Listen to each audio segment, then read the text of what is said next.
മലയാളം ക്ലാസ്സിലേക്ക് സ്വാഗതം. ഹാമലിനിലെ കുഴലൂത്തുകാരൻ എന്ന നാടോടി കഥയിൽ വളരെ വിചിത്രമായ വേഷധാരിയും വിചിത്ര സ്വഭാവവുമുള്ള കുഴലൂത്തുകാരൻ ഹാമലിൻ പട്ടണത്തിലെ എലികളെ മുഴുവൻ നശിപ്പിച്ചപ്പോൾ അദ്ദേഹത്തിന് നൽകാമെന്ന് പറഞ്ഞ പ്രതിഫലം മേയർ നൽകുന്നില്ല. ഇതിൽ കോപം പൂണ്ട കുഴലൂത്തുകാരൻ മറ്റൊരു ഗാനം പാടി അന്നാട്ടിലെ കുട്ടികളെല്ലാം ആകർഷിച്ചിട്ട് അവരെയും കൊണ്ടുപോകുന്നതാണ് നമ്മൾ കഴിഞ്ഞ ക്ലാസ്സിൽ അവസാനമായിട്ട് പറഞ്ഞത്. അപ്പോൾ അതിൻ്റെ ബാക്കി നോക്കൂ. വെസർ നദിയുടെ തീരത്തുകൂടി നടന്ന് നീണ്ടുപോയ ഒറ്റയടിപ്പാത പിന്നിട്ട് കുഴലൂത്തുകാരനും കുട്ടികളും ചെങ്കുത്തായ ഒരു മല ലക്ഷ്യമാക്കി മുന്നോട്ട് നീങ്ങി. മലയുടെ മുന്നിലെത്തിയപ്പോൾ അയാൾ പുതിയൊരു രാഗം പൊഴിച്ചു. അതാ മലയുടെ ചരിവിലായി ഒരു ചെറുവാതിൽ തുറന്നു വരുന്നു. അയാൾ കുട്ടികളെ അതിനുള്ളിലേക്ക് ആനയിച്ചു. പൊട്ടിച്ചിരികൾ ഉതിർത്തുകൊണ്ട് കുട്ടികൾ തുള്ളിച്ചാടി.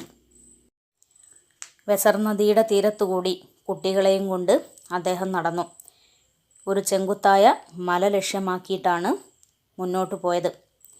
മലയുടെ മുന്നിലെത്തിയപ്പോൾ അയാൾ പുതിയൊരു രാഗമാണ്, രാഗം എന്ന് പറഞ്ഞാൽ പാട്ട്, കുഴലൂത്തുകാരൻ പുതിയൊരു ഗാനമാണ് പാടിയത്. മലയുടെ ചരിവിലായി ആ സമയത്ത് ഒരു ചെറുവാതിൽ തുറന്നു വന്നു. അദ്ദേഹം എന്താ ചെയ്തത്? ആ കുട്ടികളെ അതിനുള്ളിലേക്ക് ആനയിച്ചു. അതിലേക്ക് ആനയിക്കുക എന്ന് പറഞ്ഞാൽ അതിലേക്ക് കുട്ടികളെ കൊണ്ടുപോയി. കുട്ടികൾ അദ്ദേഹത്തോടൊപ്പം പൊട്ടിച്ചിരിച്ചുകൊണ്ട് തുള്ളിച്ചാടിക്കൊണ്ട് ആ മലയ്ക്കുള്ളിലേക്ക് കടന്നു. അത്യാഹ്ലാദത്തോടെ അവർ കുഴലൂത്തുകാരൻ കാട്ടിയ വഴിയെ നടന്നു. പട്ടണവാസികൾ സ്തബ്ധരായങ്ങനെ നിലകൊണ്ടു. അവർക്ക് ആ ബാലകരെ ഒരു വിധത്തിലും തടയാനായില്ല. അങ്ങനെ ഹാമലിൻ പട്ടണത്തിലെ കുട്ടികളെല്ലാവരും നിഗൂഢമായ ഏതോ ഒരിടത്തേക്ക് പോയി മറഞ്ഞു. മുടന്തനായ ഒരു ബാലൻ മാത്രം പിന്നിൽ അവശേഷിച്ചു. നടക്കാൻ ബുദ്ധിമുട്ടാകയാൽ അവൻ ഏറെ പിന്നിലായിപ്പോയി. അവൻ കുന്നിൻ ചരിവിലെത്തുമ്പോൾ ആ ഗുഹാവാതിൽ അടഞ്ഞു കഴിഞ്ഞിരുന്നു. ഒറ്റയ്ക്കായിപ്പോയ ആ പിഞ്ചുബാലൻ കുന്നിൻ ചരിവിലിരുന്ന് തേങ്ങിക്കരഞ്ഞു. തൻ്റെ കൂട്ടുകാരെ ഓരോരുത്തരെയായി പേര് ചൊല്ലി വിളിച്ചു. പക്ഷേ വിളി കേൾക്കാൻ ആരുമേ ഉണ്ടായിരുന്നില്ല. നോക്കി നിൽക്കെ ആ വാതിലും മറഞ്ഞുപോയി. കുഴലൂത്തുകാരൻ കാട്ടിയ വഴിയിലൂടെ വളരെ ആഹ്ലാദത്തോടു കൂടിയാണ് കുട്ടികൾ നടന്നത്.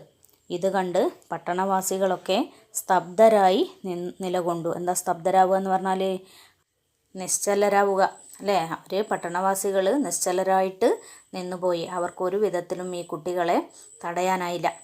അങ്ങനെ ഹാമലിൻ പട്ടണത്തിലെ എല്ലാ കുട്ടികളും നിഗൂഢം എന്ന് പറഞ്ഞാൽ മറഞ്ഞിരിക്കുന്ന അല്ലേ, ആർക്കും കണ്ടെത്താൻ കഴിയാത്ത ആ വഴിയിലേക്ക് ഏതോ ഒരിടത്തേക്ക് ആ കുട്ടികളെല്ലാവരും പോയി. എന്നാൽ ഇതിലൊരു മുടന്തനായ ബാലനുണ്ടായിരുന്നു. മുടന്തൻ എന്ന് പറഞ്ഞാൽ അല്പം കാലിന് വൈകല്യമുള്ള ഒരു ബാലൻ, ഒരു കുട്ടി.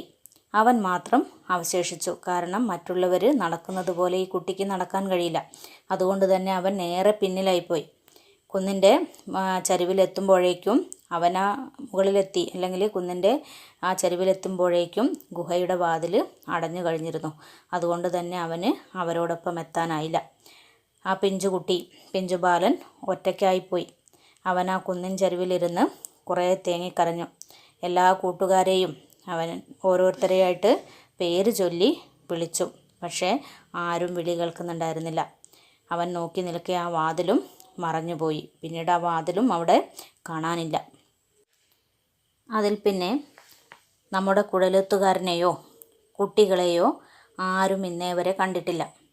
പക്ഷേ മലയുടെ ചരിവിൽ നിന്ന് കുട്ടികളുടെ മണിനാദം പോലുള്ള ചിരിമുഴക്കങ്ങൾ ഇടയ്ക്കിടെ കേൾക്കാറുണ്ടെന്ന് ചിലരൊക്കെ പറയുന്നു. ഒപ്പം ആരുടെയും ഹൃദയത്തെ പിടിച്ചുലയ്ക്കും വിധം നിഗൂഢമായ വശ്യതയാർന്ന കുഴലൂത്തിൻ്റെ ഈണവും അവിടെങ്ങും ഒഴുകിപ്പരക്കാറുണ്ടത്രേ. എന്തായാലും അതിനുശേഷം ഒറ്റ എലി പോലും ഹാമലിൻ പട്ടണത്തിൽ പ്രവേശിച്ചിട്ടില്ല, ഉറപ്പ്.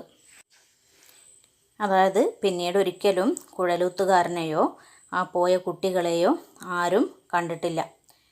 ഇടയ്ക്ക് മലയുടെ ചരിവിൽ നിന്ന് കുട്ടികളുടെ ചിരിമുഴക്കങ്ങൾ കേൾക്കാറുണ്ടത്രേ, അവരുടെ ശബ്ദം കേൾക്കാറുണ്ടത്രേ. എന്ന് ചിലരൊക്കെ പറയുന്നുണ്ട്. അതേപോലെ ഒപ്പം നമ്മുടെ ഹൃദയത്തെ പിടിച്ചുലയ്ക്കുന്ന വിധത്തിലുള്ള മനോഹരമായ വശ്യതയാർന്ന ആ കുഴലൂത്തിൻ്റെ ഈണവും അവിടെ എങ്ങും ഒഴുകിപ്പരക്കാറുണ്ടത്രേ. എന്തായാലും അതിനുശേഷം ഒരു എലി പോലും എവിടെ ഉണ്ടായിട്ടില്ല, ഹാമലിൻ പട്ടണത്തിൽ ഉണ്ടായിട്ടില്ല. എലികളൊക്കെ ഇല്ലാതായെങ്കിലും അവർക്ക് അതിലും വലിയൊരു നഷ്ടമാണ് സംഭവിച്ചത്. പട്ടണവാസികൾക്ക് അവരുടെ കുഞ്ഞുങ്ങളെയൊക്കെ നഷ്ടമായി. ഇവിടെ കുഴലൂത്തുകാരൻ അദ്ദേഹത്തിൻ്റെ പണി വളരെ ഭംഗിയായി ചെയ്തിരുന്നു. നാട്ടിലെ എല്ലാ എലികളും നശിച്ചപ്പോൾ മേയർക്ക് ധിക്കാരമായി.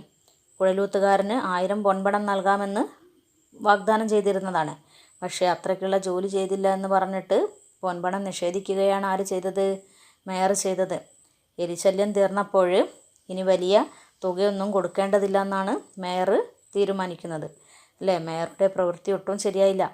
അതുകൊണ്ട് തന്നെയാണ് അതിന് പ്രതികാരമെന്നോണം കുഴലൂത്തുകാരൻ എന്ത് ചെയ്തത്? കുട്ടികളെയൊക്കെ കൊണ്ടുപോയത്. പക്ഷേ ചിന്തിച്ചു നോക്കിയാൽ നമുക്കൊരു കാര്യം ബോധ്യമാവും. മേയർ തെറ്റു ചെയ്തു, പക്ഷേ ആ നാട്ടുകാരെ മുഴുവൻ ശിക്ഷിക്കേണ്ടിയിരുന്നില്ല എന്ന് നമുക്ക് തോന്നുന്നുണ്ട് അല്ലേ? എന്തായാലും സ്വന്തം കുട്ടികളെ നഷ്ടപ്പെട്ട അച്ഛനമ്മമാർ വളരെയധികം വിഷമിച്ച് കാണും. അതുകൊണ്ട് കുഴലൂത്തുകാരനിലും അല്പം തെറ്റ് സംഭവിച്ചിരിക്കുന്നു. അദ്ദേഹം മേയറോടായിരുന്നു പ്രതികാരം ചെയ്യേണ്ടത്. എന്തായാലും മേയർ വാക്കുപാലിക്കാത്തത് കൊണ്ടാണ് ഇതൊക്കെ സംഭവിച്ചത് എന്ന് നമുക്ക് മനസ്സിലാക്കാം. ഇങ്ങനെ വിവിധ നാടുകളിൽ വ്യത്യസ്തങ്ങളായ ധാരാളം നാടോടി കഥകൾ പ്രചാരത്തിലുണ്ട്. അപ്പോൾ അത്തരം കഥകൾ ശേഖരിച്ച് നിങ്ങൾ വായിക്കണം.